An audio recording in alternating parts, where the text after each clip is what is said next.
আলা বিযিকিরিল্লাহ আলা বিযিকিরিল্লাহি তাতমাইন্নুল কুলুব। আল্লাহ বললেন দুনিয়ার সবগুলো মানুষের অন্তর একমাত্র আল্লাহর জিকির দ্বারাই প্রশান্তি লাভ করে। এই কারণে যুবক ভাইরা টেনশন, অস্থিরতা, পেরেশানি আসলে কানের মধ্যে হেডফোন লাগায়ও না, কিছুক্ষণ সময় বসে আল্লাহ তাআলার জিকির করো। আল্লাহ তাআলা দুনিয়াতে নগদ ফায়দা দিবেন, অন্তরটার সব পেরেশানি দূর করে আল্লাহ তাআলা অন্তরটাকে প্রশান্তি দ্বারা ভরে দিবেন। এটা আল্লাহর ওয়াদা, আল্লাহ কোরআনের মধ্যে ওয়াদা করেছেন। এটা হলো নগদ পুরস্কার। আল্লাহ রাব্বুল আলামিন আখিরাতের পুরস্কারের কথা ঘোষণা করেছেন, আল্লাহ রাসূলের মাধ্যমে শুনিয়েছেন। ওয়াশাবুন যাকারাল্লাহ, আমার আর আপনার এই জিসমটা, দেহটা, রূহটা, আত্মাটা কে বানাইছেন?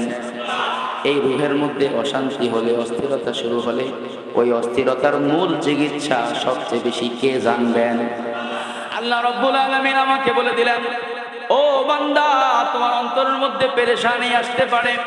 ব্যবসা নিয়ে পেরেশানি, চাকরি নিয়ে পেরেশানি, জায়গা জমিন নিয়ে পেরেশানি, টাকা পয়সা নিয়ে পেরেশানি, পরিবার নিয়ে পেরেশানি, সন্তানাদি নিয়ে পেরেশানি, রাজনীতি নিয়ে পেরেশানি, দল নিয়ে পেরেশানি, এলাকা নিয়ে পেরেশানি, ঋণের বোঝা তোমার মাথার উপরে সেটা নিয়ে পেরেশানি। যত ধরনের পেরেশানি তোমার অন্তরের মধ্যে আসুক না কেন, আমি আল্লাহ সব পেরেশানি দূর করার জন্য কোরআনের মধ্যে একটা চিকিৎসা বলে দিলাম, ট্রিটমেন্ট দিয়ে দিলাম। যত পেরেশানি তোমার অন্তরের মধ্যে আসুক না কেন, কিছুক্ষণ নির্জনে বসে আমি আল্লাহর কথা স্মরণ করো, আমি আল্লাহকে জিকির করো। সামান্য সময় জিকির করবা, আমি আল্লাহ জান্নাতের প্রশান্তি দ্বারা তোমার অন্তরটাকে ভরে দেব। আলা বিযিকিরিল্লাহ আলা বিযিকিরিল্লাহি তাতমাইন্নুল কুলুব। আল্লাহ বললেন দুনিয়ার সবগুলো মানুষের অন্তর একমাত্র আল্লাহর জিকির দ্বারাই প্রশান্তি লাভ করে। এই কারণে যুবক ভাইরা টেনশন, অস্থিরতা, পেরেশানি আসলে কানের মধ্যে হেডফোন লাগায়ও না, কিছুক্ষণ সময় বসে আল্লাহ তাআলার জিকির করো। আল্লাহ তাআলা দুনিয়াতে নগদ ফায়দা দিবেন, অন্তরটার সব পেরেশানি দূর করে আল্লাহ তাআলা অন্তরটাকে প্রশান্তি দ্বারা ভরে দিবেন। এটা আল্লাহর ওয়াদা, আল্লাহ কোরআনের মধ্যে ওয়াদা করেছেন। এটা হলো নগদ পুরস্কার। আল্লাহ রাব্বুল আলামিন আখিরাতের পুরস্কারের কথা ঘোষণা করেছেন, আল্লাহ রাসূলের মাধ্যমে শুনিয়েছেন। ওয়াশাবুন যাকারাল্লাহ, আরেক রাওয়ায়াতে আসছে ওয়ারাজুলুন যাকারাল্লাহ খালিয়ান ফাফাদাত আইনা।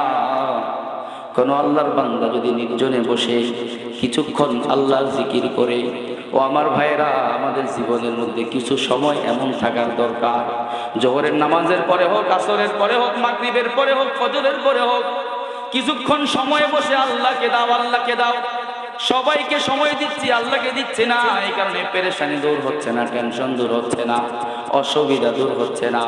আল্লাহ রাসূল বললেন, আল্লাহর কোন বান্দা যদি কিছুক্ষণ নির্জনে বসে আল্লাহ আল্লাহ আল্লাহ আল্লাহ সুবহানাল্লাহ সুবহানাল্লাহ সুবহানাল্লাহ কিছুক্ষণ সময় যদি আল্লাহর জিকির করে, আল্লাহর নাম নিয়ে জিকির করে, ফাফাদাত আইনাহু, তার চোখ থেকে যদি সামান্য এক ফোঁটা পানি বের হয়, আল্লাহ রাসূল বললেন কিয়ামতের ময়দানের ভয়াবহ তাপ উত্তাপ, যেই সময় সামান্য অর্ধ হাত উপরে সূর্যটা থাকবে, কিয়ামতের ময়দানে কোনো ছায়া থাকবে না, গাছ থাকবে না, ভবন থাকবে না, বিল্ডিং থাকবে না, উঁচা নিচা থাকবে না, আল্লাহর আরশের ছায়া ছাড়া আর কোনো ছায়ার ব্যবস্থা নাই।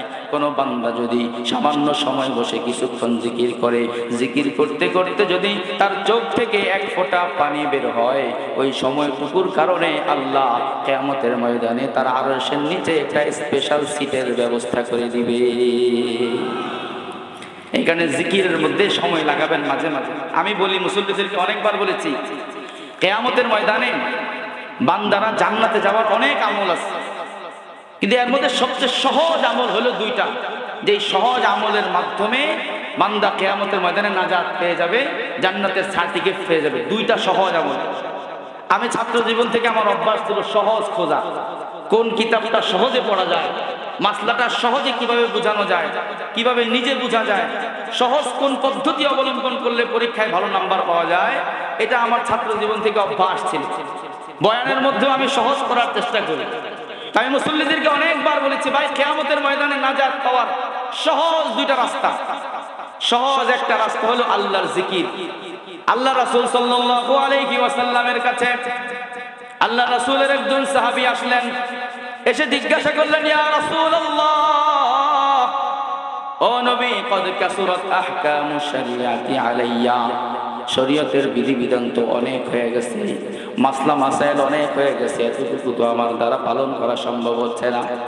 ও নবী, অনেক মাসাইল, অনেক বিধিবিধান, এগুলো তো সব আমার দ্বারা পালন করা সম্ভব হচ্ছে না। ও নবী, আপনি আমাকে ছোট্ট একটা আমল দেন, যে আমল দ্বারা কিয়ামতের ময়দানে আমি সহজে নাজাত পেতে পারি। আল্লাহ রাসূল তাকে একটা সহজ আমল দিবেন। আল্লাহ রাসূল বললেন, লা ইয়াজালু লিসানুকা রাতবান বিযিকরিল্লাহ, ও আল্লাহর বান্দা, সব সময় জিকির দ্বারা তোমার জিহ্বাটাকে ভিজায় রাখো, সব সময় জিকির করতে থাকো। দুনিয়াতে যদি সব সময় জিকির দ্বারা তোমার জিহ্বাটা ভিজায় রাখো, কিয়ামতের ময়দানের পেরেশানির মুহূর্তে হাসতে হাসতে জান্নাতে চলে যাবে। আল্লাহ তাআলা কোরআনুল কারীমের মধ্যে কোনো আমল বেশি করতে বলেন নাই। কোরআনুল কারীমের মধ্যে 80 জায়গায় 82 জায়গায় নামাজের কথা বলেছেন, কিন্তু নামাজ বেশি পড়ার কথা বলেন নাই। বলেন নাই সল্লু সলাতান কাসীরা, বেশি নামাজ পড়ো, এটা বলেন নাই। আদ্দুজ যাকাতা যাকাতান কাসীরা, বেশি যাকাত দাও, এটা বলেন নাই। হজ বেশি করো, এটা বলেন নাই। জিহাদ বেশি করো, এটা বলেন নাই। কোন আমলের মধ্যে বেশি শব্দ যুক্ত করেন নাই। সব আমলের মধ্যে আল্লাহ রাব্বুল আলামিন কোয়ালিটি রক্ষা করতে বলেছেন, আমলটা সুন্দর করে করতে বলেছেন, উত্তম পন্থায় করতে বলেছেন। শুধুমাত্র জিকিরের ব্যাপারে আল্লাহ বলেছেন, ইয়া আইয়ুহাল্লাযীনা আমানুযকুরুল্লাহ, ও আমার ইমানদার বান্দারা, তোমরা আমি আল্লাহর জিকির করো।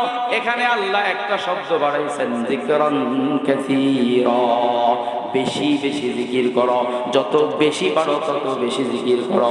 এই কারণে আমার ভাইরা, জিকির করতে কষ্ট লাগে না, জিকির করার জন্য ওযু করা লাগে না, জিকির করার জন্য চাকরি বাতি দেওয়া লাগে না, ব্যবসা ছাড়া লাগে না, জিকির করার জন্য কোনো কাজ কারবারের মধ্যে অসুবিধা হয় না। আপনি দোকানে বসে আছেন, দোকানদারি করতেছেন, জবানে জিকির জারি করে রাখেন, আল্লাহু আকবার, আল্লাহু আকবার, সুবহানাল্লাহ, সুবহানাল্লাহ জারি করে রাখেন, জিকির জারি করে রাখেন। যতক্ষণ জিকির করতেছেন ততক্ষণ রব আপনার সঙ্গ দিচ্ছে। এটা কি মাস? রজব মাস। কি মাস? রজব মাসের আজকে 5 তারিখ। এই রজব মাসে আল্লাহ রাসূল সাল্লাল্লাহু আলাইহি ওয়াসাল্লাম মেরাজে গিয়েছিলেন। মেরাজে গেছেন, মেরাজের বিস্ময়কর সফর। আমি লম্বা মেরাজের ঘটনা শোনাবো না। মেরাজের ঘটনায় আল্লাহ রাসূল আমাদের জন্য একটা হাদিয়া নিয়ে আসছেন, কয়েকটা হাদিয়া নিয়ে আসছেন। একটা হাদিয়ার কথা বলবো। আল্লাহ রাসূল সাল্লাল্লাহু আলাইহি ওয়াসাল্লাম মেরাজের রাত্রে 7 আসমান অতিক্রম করে, লৌহে কলম অতিক্রম করে আল্লাহ রাব্বুল আলামিনের আরশে গেছেন, আরশ সফর করেছেন, কুরসি সফর করেছেন, 8টা জান্নাত ঘুরে ঘুরে দেখেছেন, 7টা জাহান্নাম ঘুরে ঘুরে দেখেছেন। আল্লাহ রাসূল সাল্লাল্লাহু আলাইহি ওয়াসাল্লামের সাথে প্রথম আসমানে সাইয়্যিদনা আদম আলাইহিস সালাতু ওয়াস সালামের সাথে সাক্ষাৎ, দ্বিতীয় আসমানে ঈসা আলাইহিস সালাতু ওয়াস সালামের সাথে সাক্ষাৎ, তৃতীয় আসমানে ইউসুফ আলাইহিস সালাতু ওয়াস সালামের সাথে সাক্ষাৎ, চতুর্থ আসমানে ইদ্রিস আলাইহিস সালাতু ওয়াস সালামের সাথে সাক্ষাৎ, পঞ্চম আসমানে হারুন আলাইহিস সালাতু ওয়াস সালামের সাথে সাক্ষাৎ, ষষ্ঠ আসমানে 6 নম্বর আকাশে মূসা আলাইহিস সালাতু ওয়াস সালামের সাথে সাক্ষাৎ। এরপরে সপ্তম আসমানে গিয়েছেন, সপ্তম আসমানে সাইয়্যিদিনা ইব্রাহিম খলিলুল্লাহ আলাইহিস সালাতু ওয়াস সালামের সাথে সাক্ষাৎ। আল্লাহ রাসূল সাল্লাল্লাহু আলাইহি ওয়াসাল্লাম বলেন, আমি দেখলাম আমার আব্বাজান ইব্রাহিম খলিলুল্লাহ 7 আসমানের উপরে একটা মসজিদ আছে। আমাদের দুনিয়াতে যেই জায়গায় কাবা শরীফ অবস্থিত, এর সোজা বরাবর উপরে গেলে সপ্তম আসমানে একটা মসজিদ আছে। ওই মসজিদের নাম হলো বাইতুল মামুর। সাইয়্যিদিনা ইব্রাহিম আলাইহিস সালাতু ওয়াস সালাম বাইতুল মামুরের দেয়ালের মধ্যে হেলান দিয়ে বসে আছেন। আল্লাহর রাসূলের সাথে সাক্ষাৎ হলো। সাক্ষাতের সময় আল্লাহ রাসূল বললেন, আল্লাহ রাসূলকে ইব্রাহিম আলাইহিস সালাতু ওয়াস সালাম বললেন, ইয়া মুহাম্মদ, ও নবী মুহাম্মদ, আপনি মেরাজের সফর শেষ করে যখন জমিনে যাবেন, দুনিয়াতে যাবেন, আপনার উম্মতের সাথে সাক্ষাৎ হবে। ফাকরা আলা উম্মতিকা মিন্নি আসসালাম। ও নবী, আপনি আপনার উম্মতের কাছে গিয়ে আমি ইব্রাহিমের পক্ষ থেকে সালাম পৌঁছায়া দিবেন। সুবহানাল্লাহ। সালাম দিলেন কে? ইব্রাহিম আলাইহিস সালাম। কাদেরকে সালাম দিয়েছেন? আমাদেরকে। কাদেরকে সালাম দিয়েছেন? আপনাদেরকে দেয় নাই? কি বলেন? ইব্রাহিম আলাইহিস সালামের সালাম পায়া আপনারা খুশি না বেজার? এর আগে অনেক ওয়াজ শুনছেন, ইব্রাহিম আলাইহিস সালাম যে আমাদেরকে 7 আসমানের উপর থেকে সালাম পাঠাইছে, এটা শুনছিলেন কে কে? হ্যাঁ, শোনেন না এটা কেউ? তো জীবনের প্রথম ইব্রাহিম আলাইহিস সালামের সালামের কথা শুনছেন, খুশি না বেজার বলেন? ইব্রাহিম আলাইহিস সালাম নবী মুহাম্মদ আরবি সাল্লাল্লাহু আলাইহি ওয়াসাল্লামকে বললেন, ও নবী, আপনি যখন জমিনে যাবেন, ইকরা আলা উম্মতিকা মিন্নি আসসালাম, আপনার উম্মতের কাছে আমি ইব্রাহিমের পক্ষ থেকে সালাম পৌঁছে দিবেন। ইব্রাহিম আলাইহিস সালাম আমাদেরকে সালাম দিবেন, সালামের জবাব দিতে হবে কিনা বলেন? দিতে হবে কিনা বলেন? সালামের জবাব কি? আমার সাথে সাথে বলেন, ওয়া আলাইহি ওয়া আলা নাবিয়িনা আলাইহিস সালাতু ওয়াস সালাম, ওয়া আলাইহি ওয়া আলা নাবিয়িনা আলাইহিস সালাতু ওয়াস সালাম। ইব্রাহিম আলাইহিস সালাতু ওয়াস সালাম 7 আসমানের উপর থেকে আমাদেরকে সালাম পাঠালেন। এরপরে ইব্রাহিম আলাইহিস সালাতু ওয়াস সালাম বলে দিলেন, ও নবী, আপনার উম্মতকে আমার পক্ষ থেকে গিয়ে একটা মেসেজ দিবেন। তাদেরকে বলবেন, ইন্নাল জান্নাহ তাইয়্যিবাতুত তুরবাহ। ও নবী, আপনার উম্মতকে গিয়ে বলবেন, জান্নাতের জমিন অনেক উর্বর জমিন। ওয়া ইন্নাহা কিয়ান। আল্লাহ রাব্বুল আলামিন জান্নাতীদের জন্য যে জমিন বানায় রাখছেন, এই জমিন অনেক উর্বর জমিন। এই জমিনের মধ্যে উৎপাদন শক্তি অনেক বেশি। এই জমিনে গাছ উৎপাদন করার জন্য সার দেওয়া লাগে না, পানি দেওয়া লাগে না, শুধু বীজ ফালাইলেই গাছ বড় হয়ে যায়, গাছ জন্ম নিয়ে ফেলে। আপনার উম্মতকে গিয়া বলবেন, জান্নাতের জমি অনেক উর্বর। ওই উম্মত যেন দুনিয়ায় থাকা অবস্থায় জান্নাতের জমিনের মধ্যে গাছ লাগায় আসে। আমরা দুনিয়া থেকে যাওয়ার পরে আল্লাহ জান্নাত দিবেন, জান্নাতের মধ্যে ফলের গাছ হবে কিনা বলেন? ফলের গাছ হবে না? কেমন হবে ফলের গাছ? কত বড় হবে ফলের গাছ? আল্লাহ রাসূল সাল্লাল্লাহু আলাইহি ওয়াসাল্লাম বলেন, লা ইয়াসিরুর রাকিবু ফি যিল্লি শাজারাতিন মিনহা মিয়াতা আম। জান্নাতের একটা গাছ এত বড় হবে, ওই গাছের ছায়ার নিচে একজন জান্নাতি সবচেয়ে দ্রুতগামী ঘোড়া নিয়ে দৌড়াবে। 100 বছর পর্যন্ত দৌড়াবে। 100 বছর পার হয়ে যাবে, গাছের ছায়াটা শেষ হবে না। ইব্রাহিম আলাইহিস সালাম বললেন, জান্নাতের জমিন অনেক উর্বর। আপনার উম্মতকে বলবেন, উম্মত যেন জান্নাতের জমিনের মধ্যে চারা লাগায় আসে, গাছ লাগায় আসে। জমিন হলো জান্নাতে, আমরা আছি দুনিয়াতে। দুনিয়ায় থাকা অবস্থায় ওখানে গাছ লাগাইতে হবে। এখন ওখানে গাছ লাগাইবেন কিভাবে? জমিন তো জান্নাতে, জান্নাতে গিয়া কি চারা লাগাইতে পারবো?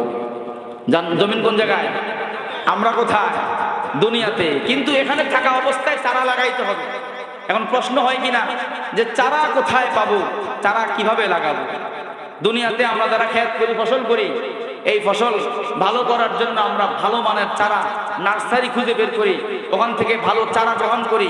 এরপরে জমিনের মধ্যে গিয়া জমিনকে সমতল করে এরকম চাষের উপযুক্ত করে তারপরে চারা লাগাই, তাই না? তো জান্নাতের জমিন দুনিয়াতে থাকতে চারা লাগাবো কিভাবে? আল্লাহ রাসূল সাল্লাল্লাহু আলাইহি ওয়াসাল্লাম সাইয়্যিদানা ইব্রাহিম আলাইহিস সালাতু ওয়াস সালামকে প্রশ্ন করলেন, আমার উম্মত দুনিয়াতে, জমিন হলো জান্নাতে, চারা কিভাবে লাগাবে?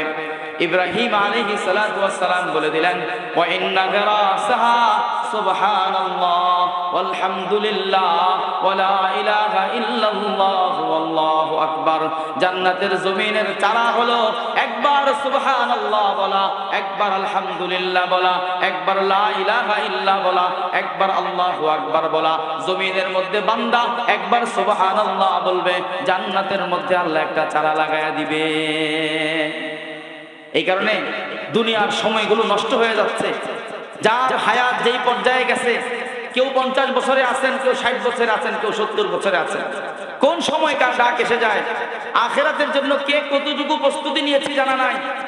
জীবনের সময়কে আর নষ্ট না করে এখনই আখিরাতের প্রস্তুতি নেওয়ার দরকার, সময়গুলোকে কাজে লাগানো দরকার। সময় কাজে লাগানোর সবচেয়ে শক্তিশালী মাধ্যম হলো নিজের জীবনটাকে, সময়গুলোকে জিকিরের মধ্যে কাজে লাগানো। এটা 1 নাম্বার।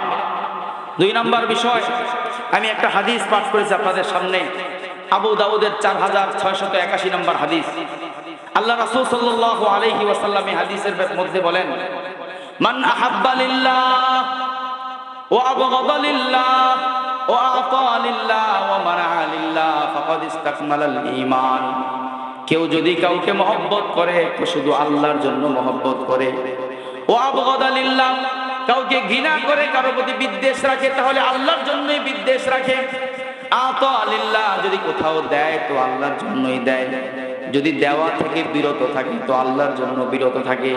কিছুক্ষণ আগে মাহফিলে আপনারা অনেকেই টাকা দিয়েছেন কার জন্য? কার জন্য দিয়েছেন?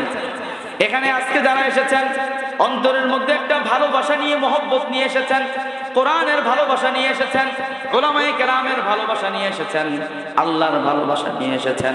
আল্লাহর রাসূল বলেন, কারোর মধ্যে যদি 4টা কাজ থাকে, 1 নাম্বার ভালোবাসে তো আল্লাহর জন্য ভালোবাসে, 2 নাম্বার ঘৃণা করে তো আল্লাহর জন্য ঘৃণা করে, 3 নাম্বার দেয় তো আল্লাহর জন্য দেয়, 4 নাম্বার বিরত থাকে তো আল্লাহর জন্য বিরত থাকে। এই 4টা কাজ যদি কোনো মানুষের মধ্যে থাকে, আল্লাহর রাসূল বলেন, আমি গ্যারান্টি দিলাম, ফাকাদ ইসতাকমালাল ঈমান, তার ঈমান পরিপূর্ণ হয়ে গেছে। এখন থেকে আমরা এটা ওয়াদা করি, জীবনে কারো সাথে যদি মহব্বত হয়, সম্পর্ক হয়, ভালোবাসা হয়, সেই ভালোবাসাটা হবে একমাত্র আল্লাহর জন্য। কার জন্য? দলকে ভালোবাসবো কার জন্য? দেশকে ভালোবাসবো কার জন্য? সমাজকে ভালোবাসবো কার জন্য? ব্যক্তিকে ভালোবাসবো কার জন্য? আল্লাহর জন্য। আল্লাহ রাব্বুল আলামিন এই ভালোবাসার মধ্যে দাবি ফেলছেন। আল্লাহ রাব্বুল আলামিন কোরআনুল কারীমের মধ্যে বলে দিয়েছেন, ওয়াল্লাযীনা আমানু আশাদ্দু হুব্বাল লিল্লাহ, যারা ঈমানদার তাদের সর্বোচ্চ ভালোবাসা হবে একমাত্র আল্লাহর জন্য। কার জন্য? ভালোবাসার মধ্যে আল্লাহর হক আছে না নাই? আপনি বলবেন, আমার দিল, আমার হৃদয়, যারে মন চায় তারে দেব, এই মন যাকে ইচ্ছা তাকে দেব। না, যাকে ইচ্ছা তাকে দেওয়া যাবে না। সর্ব উত্তম ভালোবাসা, সর্বোচ্চ ভালোবাসা হতে হবে একমাত্র কার জন্য? 2 নাম্বার, মুমিনদের ভালোবাসা 4 স্তরে হয়। কয় স্তরে হয়? 1 নাম্বার ভালোবাসা কার জন্য? 2 নাম্বার ভালোবাসা হবে নবী মুহাম্মদ আরবি সাল্লাল্লাহু আলাইহি ওয়াসাল্লামের জন্য। 2 নাম্বার ভালোবাসা হবে আল্লাহর রাসূলের জন্য। 3 নাম্বার ভালোবাসা হবে কালিমাওয়ালা ঈমানদারদের জন্য। আল্লাহর ভালোবাসার উপরে কারো ভালোবাসা স্থান পাইতে পারবে না, নবীর ভালোবাসার উপরে কারো ভালোবাসা স্থান পাইতে পারবে না। 3 নাম্বার ভালোবাসা হবে মুমিনদের জন্য। মুমিনদের ভালোবাসার উপরে বেঈমান কাফেরদের ভালোবাসা স্থান পাইতে পারবে না। 4 নাম্বার ভালোবাসা হলো দুনিয়ার সম্পর্কের ভালোবাসা, মায়ের ভালোবাসা, বাবার ভালোবাসা, সন্তানের ভালোবাসা, স্ত্রীর ভালোবাসা। সেই ভালোবাসা আল্লাহর অনুমোদিত ভালোবাসা। এই ভালোবাসার অনুমোদন আল্লাহ করেছে। কেউ যদি আল্লাহর হুকুম অনুযায়ী মাকে ভালোবাসে, বাবাকে ভালোবাসে, স্ত্রীকে ভালোবাসে, সন্তানকে ভালোবাসে, সেই ভালোবাসাটাও আল্লাহ তাআলা নেকি হিসেবে গ্রহণ করে নিবে। কয়টা ভালোবাসা হলো? 1 নাম্বার কার জন্য? 2 নাম্বার রাসূলের জন্য। 3 নাম্বার মুমিনদের জন্য, ঈমানের সম্পর্কের কারণে ভালোবাসা। 4 নাম্বার আল্লাহর অনুমোদিত ভালোবাসা, যেটা আত্মীয়তার বন্ধনের কারণে। এই 4 ভালোবাসা, এই 4 ভালোবাসার মধ্যে সর্বোচ্চ ভালোবাসা কার জন্য? আল্লাহর জন্য। হযরত সাদ ইবনে আবি ওয়াক্কাস রাদিয়াল্লাহু তাআলা আনহু, আল্লাহর রাসূল সাল্লাল্লাহু আলাইহি ওয়াসাল্লামের মামা ছিলেন। মামা 6 নম্বরে মুসলমান হয়েছেন। নাম শুনেছেন আপনারা? সাদ ইবনে আবি ওয়াক্কাস রাদিয়াল্লাহু তাআলা। সাদ ইবনে আবি ওয়াক্কাস রাদিয়াল্লাহু তাআলা আনহু যখন মুসলমান হয়ে গেলেন, উনি বললেন, কুনতু সাদিসান ফিল ইসলাম, আমি 6 নম্বরে মুসলমান হয়েছি। ওনার মা বাবা ছিলেন কট্টর মুশরিক। ওনার বাবা দুনিয়া থেকে আগেই বিদায় হয়ে গিয়েছেন, মা দুনিয়াতে বেঁচে ছিলেন। মাও ছিলেন কট্টর মুশরিক নারী। ওনার ঘরের মধ্যে মূর্তি পূজার নিয়ন্ত্রণ হতো, মূর্তি পূজার পরিচালনা হতো। সাদ ইবনে আবি ওয়াক্কাস রাদিয়াল্লাহু তাআলা তার একমাত্র মাকে অনেক মহব্বত করতেন, ভালোবাসতেন। মার অনুমতি ছাড়া কোথাও যেতেন না, মা ছাড়া কোথাও গিয়ে রাত কাটাতেন না, একবেলা খানা খাইতেন না, মা ছাড়া কোথাও যাইতেন না। মায়ের ভালোবাসা অনেক চরম ছিল, অনেক ঊর্ধ্বে ছিল। সাদ ইবনে আবি ওয়াক্কাস রাদিয়াল্লাহু তাআলা আনহু যেদিন মুসলমান হয়ে গেলেন, আল্লাহ রাসূলের হাতে হাত রেখে কালিমা পড়ে ফেললেন। মা যখন জানতে পারে, এবার মা সাদকে বলে, বাবা সাদ, ইন্নী সামি'তু আন্নাকা ক্বাদ সাবাতা। ও সাদ, আমি শুনলাম তুমি নাকি বেদিন হয়ে গেছো, বিধর্মী হয়ে গেছো, তোমার বাপ দাদার ধর্ম ছেড়ে দিয়েছো, তুমি নাকি মুহাম্মদের হাতে কালিমা পড়েছো। ও সাদ, আমি মা, আমি তোমার এই বিচ্ছেদকে মানতে পারবো না। আমি মা এখনো যেই ধর্মের উপরে আছি, তোমার বাবা যেই ধর্মের উপর দুনিয়া থেকে বিদায় নিয়েছে, তুমি সেই ধর্মের উপরে থাকো, তুমি বেদিন হয়েও না, দিন হারা হয়েও না। বলেন সাদ কি বেদিন হয়েছে না দিনদার হয়েছে? দিনদার হয়েছে। সাদ রাদিয়াল্লাহু তাআলা আনহু তার মাকে বললেন, আম্মা জান, আপনি আমাকে সব আবদার করতে পারেন, কিন্তু ধর্ম ছাড়া, মুহাম্মদকে ছাড়ার আবদার করেন না, এটা আমার দ্বারা হবে না। আমি কখনো মুহাম্মদকে ছাড়তে পারবো না, আল্লাহকে ছাড়তে পারবো না। সাদ রাদিয়াল্লাহু তাআলা আনহুর আম্মা জান বারবার সন্তানকে প্রেসার দিচ্ছেন ইসলাম ছাড়ার জন্য। অনেকদিন প্রেসার দেওয়ার পরে যখন আর কোনো কাজ হয় না, এবার মা বুদ্ধি আটলেন, ফোন দিয়ে আটলেন, সন্তানকে ইসলাম থেকে, মুহাম্মদ থেকে সরানোর জন্য ফোন দিয়ে আটলেন। সাদের আম্মা জান বলে, বাবা সাদ, তুমি যদি ইসলাম না ছাড়ো, মুহাম্মদ না ছাড়ো, তাহলে আমি খানা পিনা বন্ধ করে দেব, খাদ্য গ্রহণ করব না, পানীয় গ্রহণ করব না, না খাইতে না খাইতে দুনিয়া থেকে বিদায় হয়ে যাব। হয়তো আমার মরা মুখ দেখবা, আর না হলে মুহাম্মদের ধর্ম ছেড়ে দিবা। সাদ রাদিয়াল্লাহু তাআলা আনহু মাকে বললেন, মা পাগলামি করো না, আমি সব ছাড়তে পারি কিন্তু মুহাম্মদকে ছাড়তে পারি না, কালিমা ছাড়তে পারি না, ঈমান ছাড়তে পারি না। সাদের মা বলে, তুমি মুহাম্মদ নিয়ে থাকো, আমিও খানা দানা খাবো না। এভাবে করে একদিন পার হয়ে যায়। সাদ রাদিয়াল্লাহু তাআলা আনহু কালিমার উপরে অটল। একদিন পার হয়ে যায়, মা সকাল থেকে রাত পর্যন্ত খাবার গ্রহণ করে না, এক ফোঁটা পানি গ্রহণ করে না। রাত্র যখন আসে, বাবা সাদ ঘরে যায়, বলে, বাবা সাদ, দেখো আমার শরীরটা দুর্বল হয়ে গেছে, হয়তো আমাকে বাঁচাও, কালিমা ছেড়ে দাও, আর না হলে এই অবস্থায় আমি দুনিয়া থেকে চলে যাব। মা দুর্বল হয়ে যায়, বিছানায় পড়ে যায়। সাদ বলে, মা পাগলামি করো না, সব ছাড়তে পারি, মুহাম্মদ ছাড়তে পারবো না। একদিন পার হয়ে যায়, এরপরে দ্বিতীয় দিন শুরু হয়। দ্বিতীয় দিনও সাদের মা খাদ্য গ্রহণ করে না, পানীয় গ্রহণ করে না। দ্বিতীয় দিন রাত হয়ে যায়, বৃদ্ধ মানুষ, দুর্বল শরীর। ইতিহাসের কিতাবের মধ্যে লেখা হয়, পেটটা পিঠের সাথে লেগে যায়, পুরো দেহটা বিছানার সাথে লেগে যায়, প্রাণ বের হয়ে যাওয়ার উপক্রম। মা বলে, সাদ বলে, মা পাগলামি করো না, তোমার কষ্ট আমি সহ্য করতে পারতেছি না, কিন্তু মুহাম্মদকেও ছাড়া আমার দ্বারা সম্ভব না, তুমি খাদ্য গ্রহণ করে নাও। এবার মা সাদকে শেষবারের মতো ধমকি দিয়ে বলে, সাদ, হয়তো তুমি মুহাম্মদ ছেড়ে দাও, কালিমা ছেড়ে দাও, আর নচেত আমার মরা মুখ দেখার জন্য অপেক্ষা করো। সাদ, আমি তোমাকে বলে দিলাম, এই অবস্থায় যদি আমার দুনিয়া থেকে বিদায় হয়ে যায়, আমার চলে যাওয়ার পরে তুমি দুইটা বিপদের সম্মুখীন হবে। একটা বিপদ হলো, আমি মাকে যখন তুমি হারায় ফেলবে, তখন তোমার বিবেকের দংশন শুরু হবে, তোমার ভিতর থেকে তোমার অনুশোচনা শুরু হবে, হায় রে, আমার মা আমার কারণে দুনিয়া থেকে না খেয়ে চলে গেল, এই বিবেকের দংশনে তুমি শেষ হয়ে যাবে। আর একটা হলো, মক্কার সব মুশরিকরা তোমার চেহারার উপরে থুতু দিয়ে বলবে, বেটা তোমার কারণে তোমার মা দুনিয়া থেকে বিদায় হয়েছে, ভিতরের এবং বাহিরের যন্ত্রণা তোমাকে শেষ করে ফেলবে। আপনাদের কি মনে হয়, সাদ রাদিয়াল্লাহু তাআলা আনহু ইসলাম ছেড়ে দিবে? মুসলমান ইসলাম ছাড়তে পারে? কালিমা ছাড়তে পারে? নবী মুহাম্মদ ছাড়তে পারে? মুসলমান দল ছাড়তে পারে? দেশ ছাড়তে পারে? সমাজ ছাড়তে পারে? রাষ্ট্র ছাড়তে পারে? কখনো কালিমা ছাড়তে পারে? সাদ রাদিয়াল্লাহু তাআলা দুই দিন পার হয়ে যখন তৃতীয় দিন শেষ হচ্ছে, মায়ের প্রাণ বের হয়ে যায় অবস্থা। মা সর্বশেষ হুমকি দিলেন, কিছুক্ষণ পরে হয়তো আমার রূহ বের হয়ে যাবে, তুমি তখন টের পাবে কত বড় ক্ষতি তুমি করে ফেলেছ।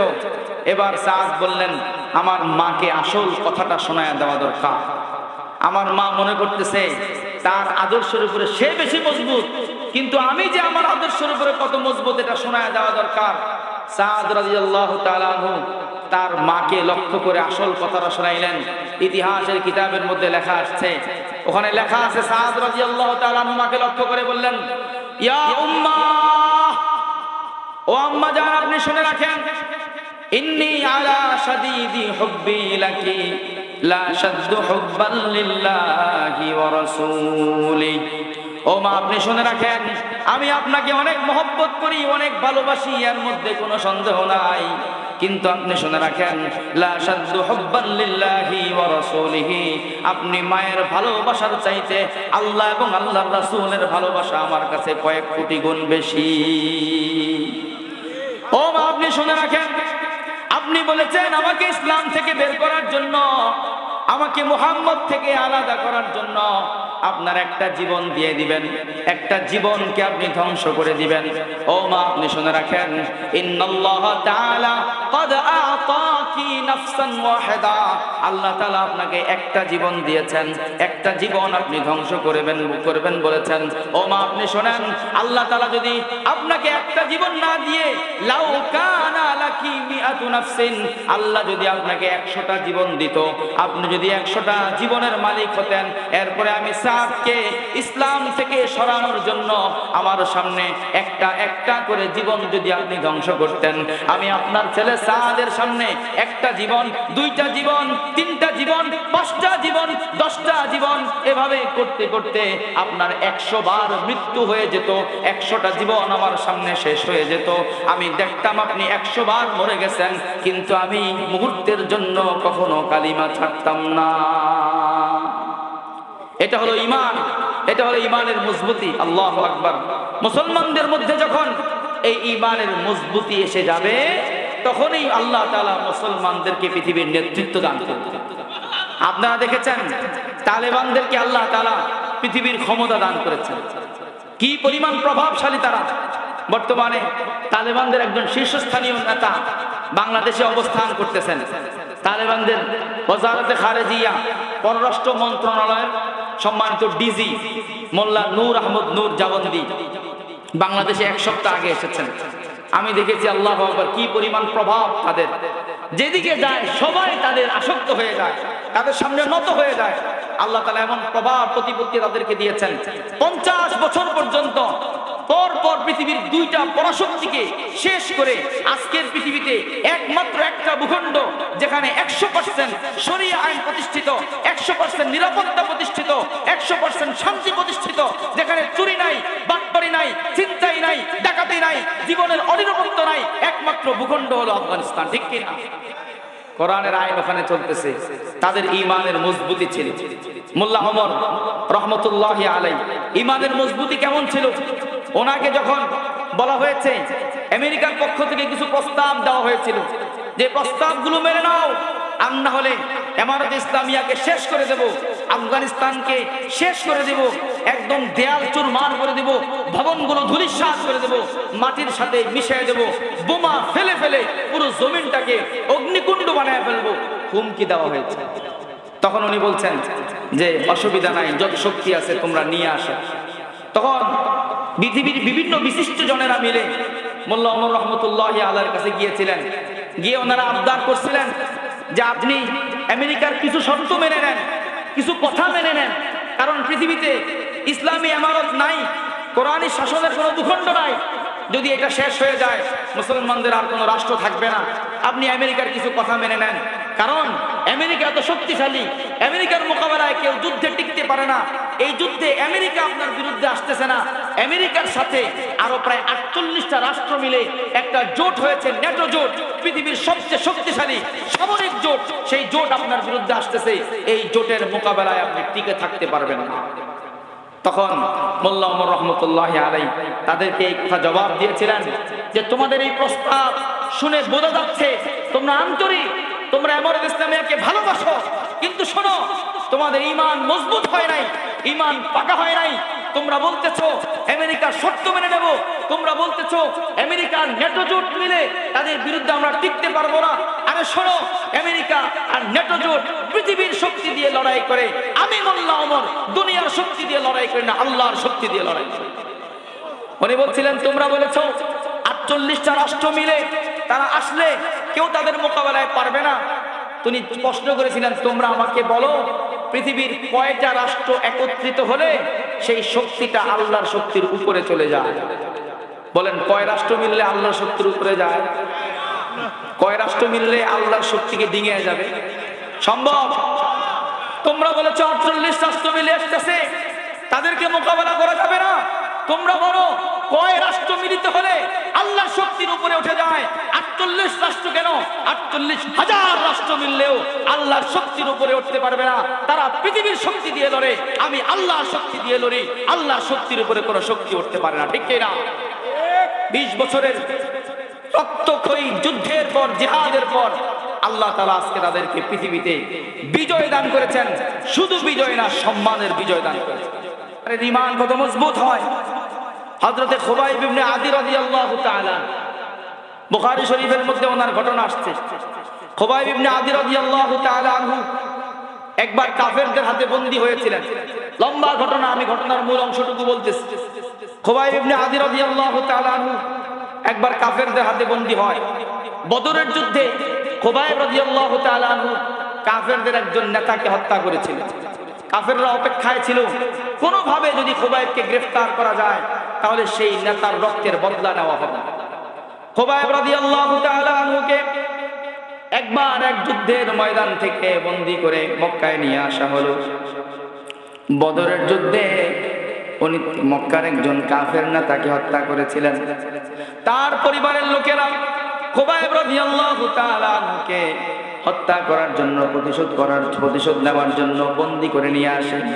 কিন্তু ঘটনাক্রমে সেই মাসটা ছিল আশরে হরম। সেই মাসটা ছিল নিষিদ্ধ 4 মাসের 1 মাস, যেই মাসে হত্যা করা নিষিদ্ধ। এই কারণে তারা সময় নেয়, নিষিদ্ধ মাস যখন চলে যাবে খুবাইবকে হত্যা করবে। এই নিষিদ্ধ মাসের যেই কয়েকটা দিন বাকি ছিল, এই কয়েকদিন খুবাইব রাদিয়াল্লাহু তাআলা আনহুকে একটা ঘরের একটা রুমের মধ্যে তারা বন্দী করে রাখলো।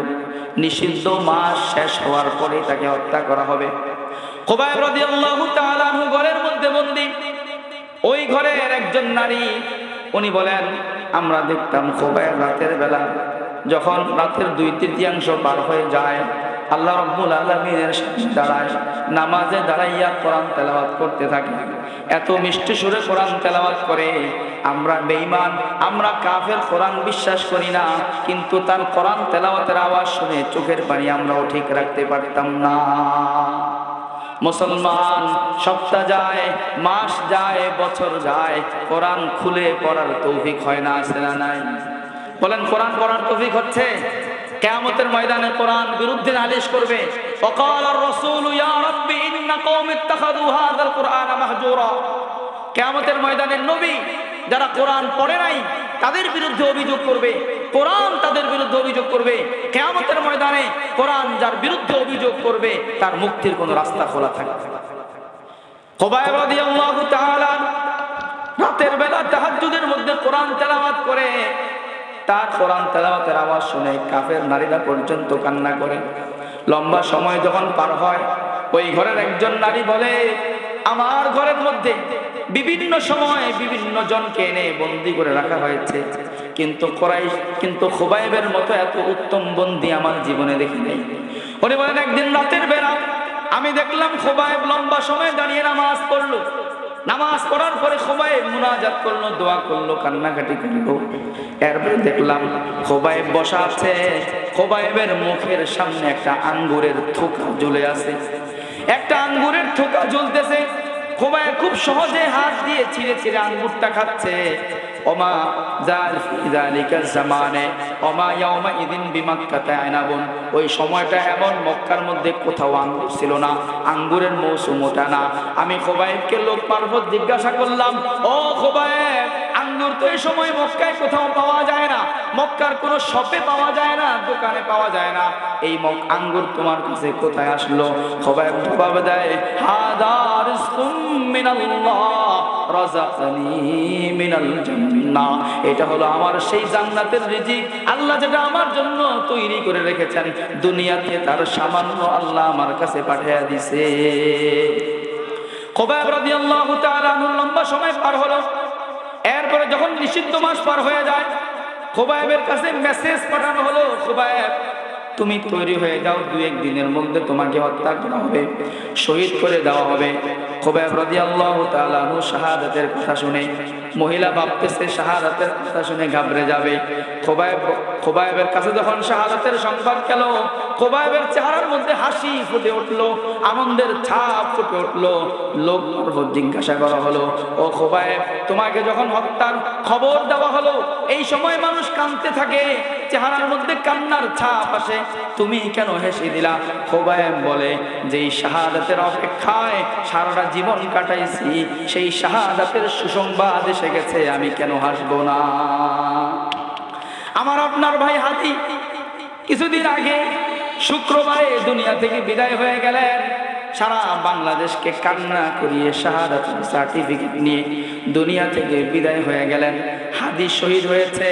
হাদি এরকম একটা মৃত্যু আল্লাহর কাছে কামনা করেছিল, সারাটা জীবন হাদি চেয়েছিল, আয় আল্লাহ আমার মৃত্যু যেন ইনসাফের পথে হয়, আমার মৃত্যু যেন ইসলামের পথে হয়, একটা বুলেট যেন আমার মাথায় লাগে, আমি যেন হাসতে হাসতে জীবনটা আপনাকে দিয়া দিতে পারি। হাদি আল্লাহর কাছে যেই মৃত্যু কামনা করেছে, আল্লাহ তাকে সেই মৃত্যু দ্বারা পুরস্কৃত করেছেন কিনা? ইমানদার আল্লাহর কাছে শাহাদাতের মওত চাইবে। কিসের মওত চাইবে? শাহাদাতের মওত কামনা করা, এটা ইমানদারের বৈশিষ্ট্য। কার বৈশিষ্ট্য? শাহাদাত না চাওয়া, এটা মুনাফিকের বৈশিষ্ট্য। এখানে আল্লাহ রাসূল বলেছেন, মান লাম ইয়াগজু ওয়া লাম ইউহাদ্দিস বিহি নাফসাহু, কেউ যদি জিহাদের ময়দানে না যায়, কেউ যদি শাহাদাতের পথে না দৌড়ায় এবং শাহাদাতের তামান্না অন্তরের মধ্যে লালন না করে, মাতা আলা শুবাতিন মিন নিফাক, এক ধরনের মুনাফিক নিয়ে দুনিয়া থেকে বিদায় হলো। এই কারণে ইমানদার হতে হলে অন্তরের মধ্যে শাহাদাতের তামান্না থাকতে হবে। কি থাকতে হবে? শাহাদাতের তামান্না। জীবনে কত বছর আগে শহীদ হওয়ার জন্য আল্লাহর কাছে দোয়া করছেন, মনে আছে? এই বলেন না, এখানে কারা আছেন যে আল্লাহর কাছে শহীদ হওয়ার জন্য দোয়া করছেন? দোয়া করছেন? এখন থেকে দোয়া করবেন। সাইয়েদনা ওমর রাদিয়াল্লাহু তাআলা আনহু আল্লাহর কাছে নিয়মিত দোয়া করতেন, শাহাদাতের দোয়া করতেন। আচ্ছা, ওমর রাদিয়াল্লাহু তাআলা আনহু যদি শহীদ না হইতেন, শাহাদাত না পাইতেন, জান্নাতে যাইতেন না? এই বলেন, যাইতেন কিনা? ওমর রাদিয়াল্লাহু তাআলা আনহু সেই 10 জনের একজন, যাদের ব্যাপারে আল্লাহ রাসূল দুনিয়ায় জান্নাতের সার্টিফিকেট দিয়েছেন, জান্নাতের সুসংবাদ দিয়েছেন। শুধু সুসংবাদ দেন নাই, যে আখিরাতে আল্লাহ রাসূল যে মেরাজে গিয়েছেন, মেরাজ থেকে ফিরে এসে ওমরকে বলেছেন, ওমর আমি জান্নাত ঘুরে ঘুরে দেখেছি, জান্নাতের মধ্যে সবগুলো ভবন আমার পছন্দ হয়েছে, তবে একটা ভবন আমাকে খুব আকৃষ্ট করেছে। ভবনটার দরজাটা স্বর্ণ দিয়ে কারুকার্য করা, এত সুন্দর দরজা আমি কোনো বিল্ডিং এ দেখি নাই। দরজার সৌন্দর্য দেখে লোভ সামলাইতে পারি নাই, ওই দরজা দিয়ে আমি ঢুকতেছিলাম। জিজ্ঞাসা করলাম, এটা কার ভবন? ভিতর থেকে বলা হলো এটা ওমরের ভবন। যখন শুনলাম এটা তোমার ভবন, আমি আর ভিতরে ঢুকি না। ওমর বলে, হুজুর আপনি আমার বিল্ডিংটা একটু ঘুরে দেখে আসতেন, কত ভালো হইতো, আমার বিল্ডিং এর সংবাদ আপনি আমাকে দিতেন। আল্লাহ রাসূল বলেন, ওমর তোমার আত্মমর্যাদা বোধের কথা আমার জানের মধ্যে এসে যায়, তুমি গায়রতওয়ালা। এই কথা স্মরণ হওয়ার পরে আমি আর ভবনে ঢোকার সাহস পাই নাই। এবার ওমর আল্লাহ রাসূলকে বলে, আলাইকা আগারু ইয়া রাসূলুল্লাহ, ও নবী আপনার সাথে কি আমার আত্মমর্যাদা আছে? আপনি আমার ঘরটা ঢুকতেন, কত ভালো হতো। আল্লাহ রাসূল ওমরকে জান্নাতের সার্টিফিকেট দিয়েছেন, ওমরের জন্য জান্নাতে একটা স্পেশাল ভবন হয়েছে, সেটারও খবর দিয়েছেন। সুবহানাল্লাহ।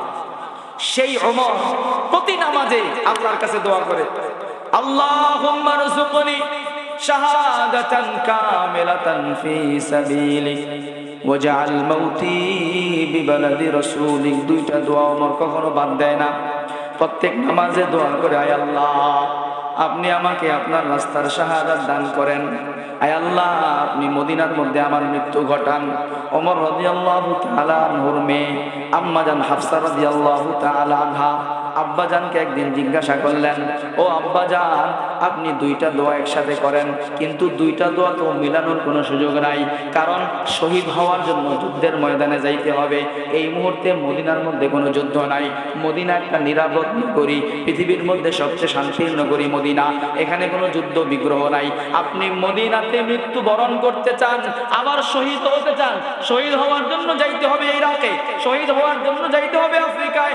আফ্রিকায় গেলে তো আর মদিনায় মরতে পারলাম না, আর যদি শাহাদাত চান তাহলে তো ওখানে চলে যাইতে হবে। ও বাবা, দুইটা দোয়া একসাথে করেন, দোয়া তো মিলবে না। ওমর রাদিয়াল্লাহু তাআলা আনহু জবাবে দেয়, আম্মারে, দোনোটাই অনেক ফজিলতের জিনিস, দোনোটার একটাও আমি বাদ দিতে পারবো না, কিন্তু আল্লাহ যদি চান দুইটা বিপরীত জিনিসকে একসাথে পূরণ করতে কোনো অসুবিধা না। কেউ যা পারে না সেটা পারেন কে? ওমর রাদিয়াল্লাহু তাআলা আনহু দোয়া করে যাচ্ছেন।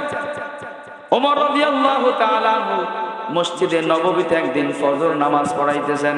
ফজর নামাজের সময় একজন কাফের ওমর রাদিয়াল্লাহু তাআলা আনহুর পেট বরাবর একটা বিষাক্ত ছুরি মেরে দেয়। ওমর মদিনার মধ্যে মৃত্যুবরণ করলেন, আবার শাহাদাতের মৃত্যুবরণ করলেন। বলেন আল্লাহু আকবার। এইখানে হাদিসে পাকের মধ্যে আসছে, মান সাআলাল্লাহা শাহাদা সিদকাম মিন কলবিহি, কেউ যদি অন্তরের ইখলাসের সাথে আল্লাহর কাছে শাহাদাত চায়, বাল্লাগাহুল্লাহু মানাজিলাশ শুহাদা ওয়ালাউ মাতা আলা ফিরাশিহি, আল্লাহ রাব্বুল আলামিন ওই বান্দাকে শাহাদাতের মর্যাদা দ্বারা ধন্য করেন, যদিও সে বিছানায় মৃত্যুবরণ করে, যদিও বিছানায় মারা যায়, আল্লাহ রাব্বুল আলামিন কিয়ামতের ময়দানে শহীদদের সাথে তাকে মিলাইয়া দিবেন। হাদি আল্লাহর কাছে সবসময় কি চেয়েছিল? শাহাদাতের মৃত্যু চেয়েছিল। কি চেয়েছিল? শাহাদাতের মৃত্যু চেয়েছিল।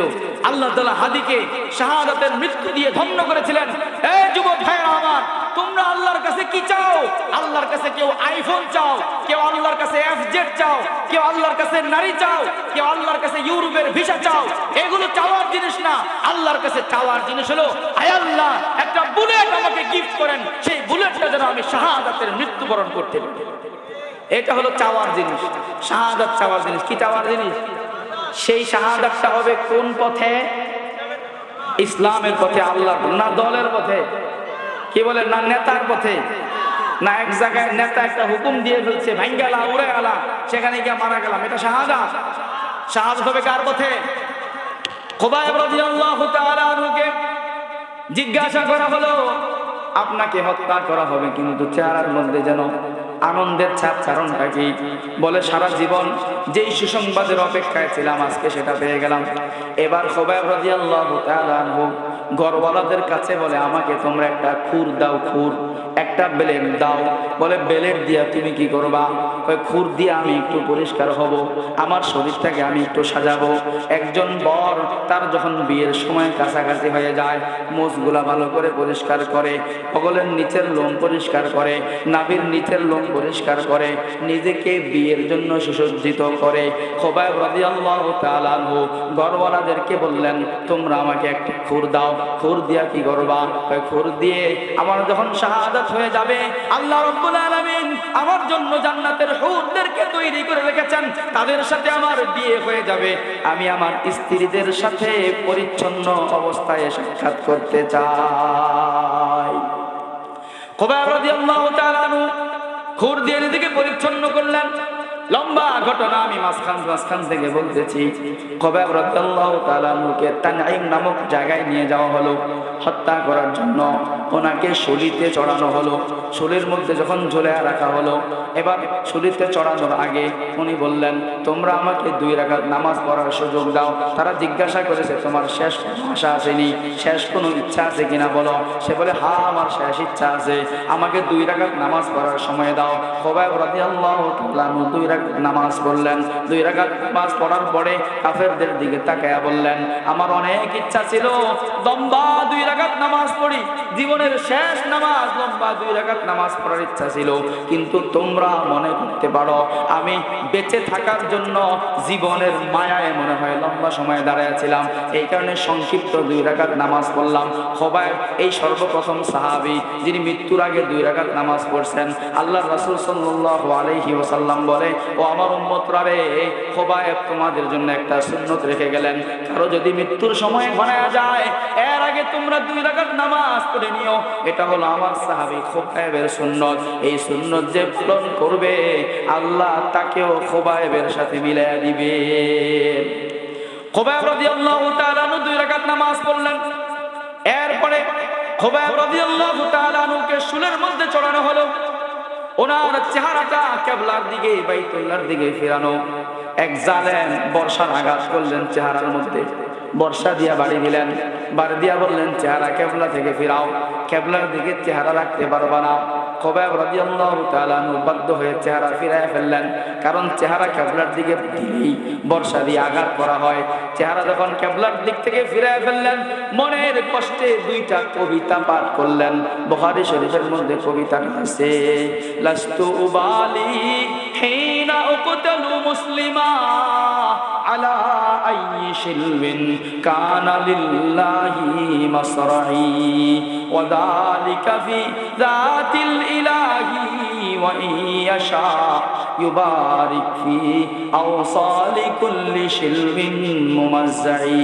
উনি বলেন তোমরা আমার চেহারা যেদিকেই ফিরিয়ে দাও না কেন, আমার চেহারা দক্ষিণে ফিরাও, উত্তরে ফিরাও, আমি যখন আমার রবের জন্য মৃত্যুবরণ করতেছি, রবের জন্য শহীদ হচ্ছি, আমার কোনো পরোয়া নাই। রব শুধু কেবলার দিকে না, রব সব দিকে আছে। আল্লাহ আমার জন্য অপেক্ষা